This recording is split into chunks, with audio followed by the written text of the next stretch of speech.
काय तुमचेही दात पिवळे झाले आहेत किंवा अचानक दात दुखीने तुम्ही त्रस्त आहात? तर महागड्या डेंटिस्टकडे जाण्यापूर्वी हे दोन सोपे घरगुती उपाय नक्की करून पहा. पहिला उपाय म्हणजे कडुनिंब. जर दात दुखत असेल तर कडुनिंबाची काडी चावून त्याचा रस दातांच्या मुळाशी जाऊ द्या. यामुळे जंतू मरतात आणि वेदना कमी होतात. दुसरा उपाय दातांचा पिवळेपणा घालवण्यासाठी.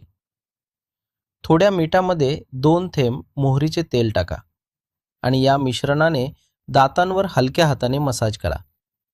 यामुळे दात मोत्यासारखे चमकू लागतील. तिसरा उपाय लवंग. दात दुखत असलेल्या जागी एक लवंग दाबून धरा. यामुळे तुम्हाला काही मिनिटातच आराम मिळेल. माहिती आवडली असेल तर व्हिडिओला लाईक करा आणि अशाच उपचारांसाठी आपल्या चॅनलला आत्ताच सबस्क्राईब करा.